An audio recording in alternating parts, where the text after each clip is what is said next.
The day of your march, the entire D.C. police force has been mobilized. What they really want to destroy is all of us coming together and demanding this country change.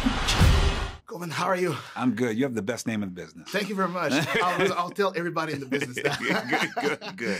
So congratulations on this film, first of all. And what did you discover about this character that you played who turned out to be a real person in real life that a lot of people don't know about?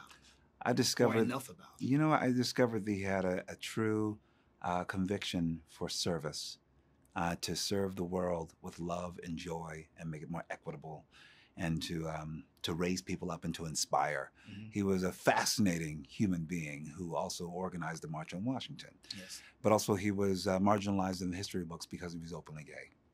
So I learned so much about him, just the way he moved through spaces that were not set up for him to exist.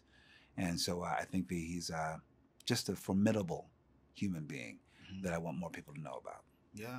And how was it like working with George on making the story happen?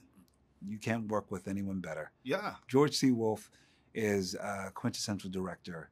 He's an actor's director who he will sit down on the floor and go through a scene beat by beat, help you examine a scene, a moment, a beat, in a myriad of ways, so that you had freedom in performance, but you had a lot of understanding of the possibilities that are available in the way you portray it. Mm-hmm. So I love working with George. He's an incredible director. He says great things about you too. Colman has a very natural, effortless charisma. He worked very, very hard. He did a lot of research, so that was great. There were other people whose names had come up, but the deeper I got into the work, the more clear it became to me that he was the perfect person for the job. Oh, thank you. I paid him a lot of money to do that. Now, in regards to the story itself, I find it kind of heartbreaking that not enough people know about Rustin and his contribution to the civil rights movement and how important, how quintessential it was. Why would you say that right now would be the best time for this story to be told and for people to discover it? I think we need to, there's a great re-examination, and not in a homeworky way.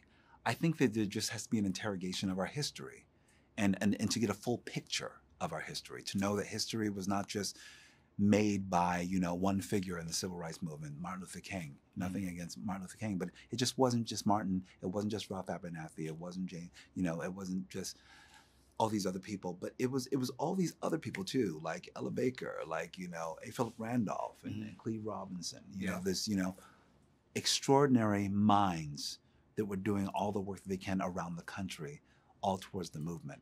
And the thing that was the most incredible thing is that Bayard saw that and thought, I want to galvanize and bring all these people together to know that we're all together with this. I feel like that's something we can think about now. There's so much dissonance in the world, and about all the horrors that are happening in the world right now. We need to almost inspire the next Bayard Rustin to say, how do you take all that energy and put it all together that lets you know at the bottom line, it's about our humanity.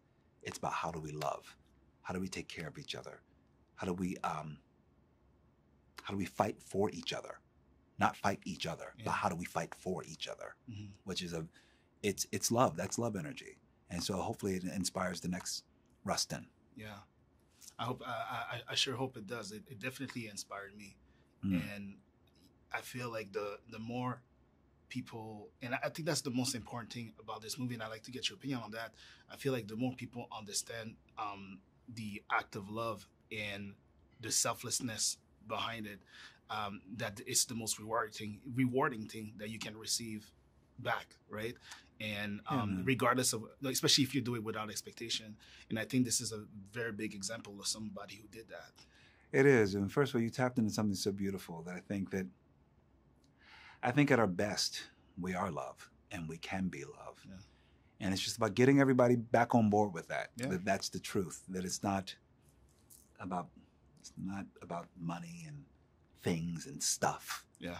But it's about how you make people feel, how do you nurture and take care of each other. Yeah. I've always believed, my own personal belief is, this is just going off record, my own personal belief is, I'm here to make you look good. You're here to make me look good. Yeah.